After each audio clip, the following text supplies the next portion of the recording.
बिल्कुल, जो हमारे राज्य सरकार की जो प्राथमिकताएं हैं और जो पीएचक्यू की जो प्राथमिकताएं हैं उनको प्रभावी तरीके से उनका क्रियान्वयन हो, ये हमारी प्रायोरिटी रहेगी। साथ ही साथ अभी लोकसभा चुनाव आने वाला है, तो बिल्कुल निष्पक्ष तरीके से और शांतिपूर्वक लोकसभा चुनाव कराना, ये एक और प्राथमिकता हमारी रहेगी। बाकी अगर पुलिसिंग की बात करें तो ओवरऑल कानून व्यवस्था मेंटेन रहे और अपराध नियंत्रण और रोकथाम पर मेरा स्पेशल फोकस रहता है कि एक बार अपराध घटित हो गया उसके बाद तो उसका डिटेक्शन एक चीज़ है, पर अपराध घटित ना हो उसके लिए जो भी हम प्रयास कर सकते हैं, चाहे वो बीट प्रणाली को मजबूत करना हो, चाहे वो अपना आसूचना तंत्र को मजबूत करना हो, चाहे वो ज़्यादा से ज़्यादा निरोधात्मक कार्रवाई करनी हो, इस पर मेरा स्पेशल फोकस रहता है। तो इस पर मेरा ध्यान रहेगा। बाकी थाने वाइज सर्कल वाइज एक बार सारे अधिकारियों से चर्चा करेंगे किस थाने एरिया में, किस सर्कल में किस तरीके की समस्याएं हैं, और उस हिसाब से एक स्ट्रैटेजी बनाई जाएगी और उसको प्रभावी रूप से इम्प्लीमेंट करने का प्रयास किया जाएगा। सर, झुंझुनू में एक तो सट्टा और स्मैक जैसे जो नशीले पदार्थ है, या वो हम ज़्यादा भूलते जा रहे हैं, तो उसके लिए कुछ विशेष प्रयास किए जाएंगे रोकथाम के लिए?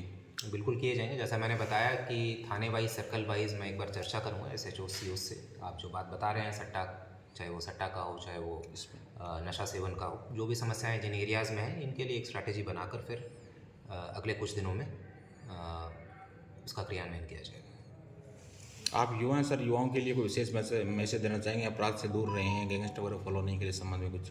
नहीं, बिल्कुल। आजकल अगर हम जो ट्रेंड देखें, हर जगह जो हमारा युवा है वो काफ़ी मिसगाइडेड है, खासकर सोशल मीडिया पर गलत लोगों को फॉलो करना, गलत लोगों के प्रभाव में आना, इस वजह से ही काफ़ी सारे अपराध हो रहे हैं, खासकर अगर इधर शेखावटी रीजन का अगर हम बात करें तो आपके माध्यम से मैं युवाओं से यही अपील करना चाहूँगा कि ऐसे लोगों से दूर रहें, अपने रोल मॉडल्स जो हैं पढ़े लिखे अच्छे लोगों को बनाएं, अधिकारियों को बनाएं, अच्छे पॉलिटिशियंस को बनाएं, स्पोर्ट्स में जो अच्छा करते हैं उनको रोल मॉडल्स बनाएं।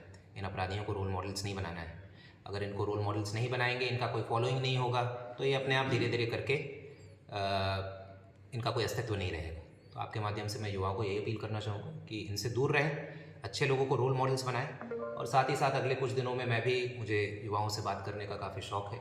अलग अलग स्कूल्स कॉलेजेस में जाकर इनसे मिलूँगा भी, इनकी समस्याएँ भी समझूँगा कि भाई क्या दिमाग में चलता है इनके, क्यों उस तरफ आकर्षित होते हैं, और जो भी हमारी तरफ से हो सकता है प्रशासन के साथ मिलकर जो भी हम कर सकते हैं कि युवाओं को ऐसे लोगों से दूर रखें, उस क्षेत्र में प्रयास किया जाए। सर, 1 से 1.5 साल बिल्कुल, जैसे मैंने कहा कि क्षेत्र वाइज एक बार मैं असेसमेंट करूंगा कि ये घटनाएं अगर हुई हैं तो कहाँ हुई हैं, किन लोगों का इन्वॉल्वमेंट रहा है, पहले के कौन चालानशुदा ऐसे लोग हैं या संदिग्ध लोग हैं जिनका इन्वॉल्वमेंट रहा है।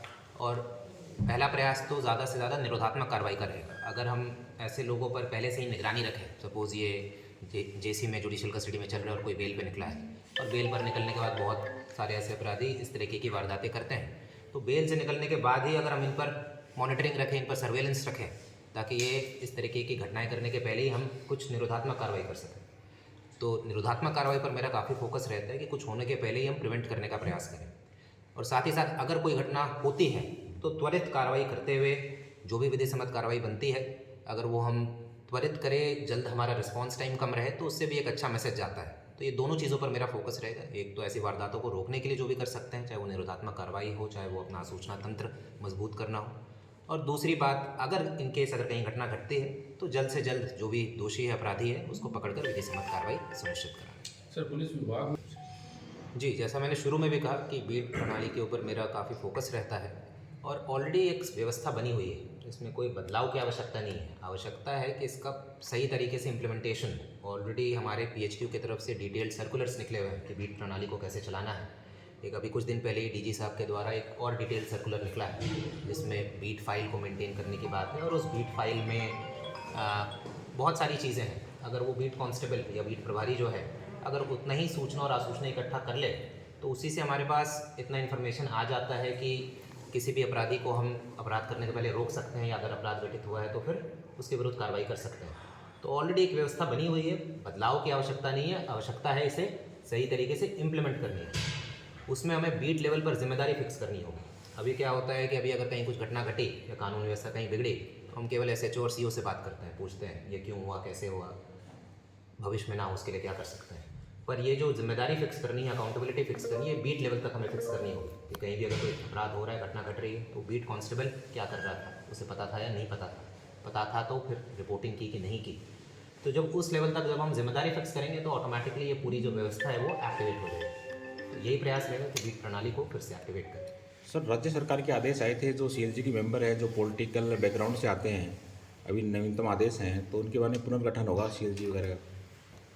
थानों में जो सीएलजी स्तर पे जो होती है बैठकें, उनमें सदस्यों का पुनर्गठन किया जाएगा क्या? मैंने आज ही ज्वाइन किया, मैं एक बार देख लेता हूँ। ऑलरेडी ये जो पुनर्गठन वाली चीज़ है ये सब जगह ऑलरेडी हो चुकी है। मैं पिछले ज़िले में था, मैं वहीं करके आया था पुनर्गठन, क्योंकि ये पुराना आदेश यहाँ पर हुआ है नहीं हुआ है, सही तरीके से हुआ है नहीं हुआ, एक बार मैं फिर से अवलोकन करूँगा और अगर कहीं कुछ चेंजेस की आवश्यकता है तो फिर उसे करूँगा। शहर में सर एक जैसा मैंने कहा कि अभी ये आपसे मुझे ये चीज़ पता चल रही है, तो इसका एक बार अवलोकन करेंगे, एक बार असेसमेंट करेंगे। ट्रैफिक को लेकर जो भी व्यवस्था, बेस्ट व्यवस्था हो सकती है, जो मौजूदा हमारी नफरी है, उस हिसाब से ट्रैफिक का यहाँ पर कितनी नफरी है मैं एक बार असेसमेंट कर लेता हूँ और उस हिसाब से शहर में कहाँ कहाँ क्या कर सकते हैं उसकी एक स्ट्रैटेजी बनाकर इस क्षेत्र में भी काम करें।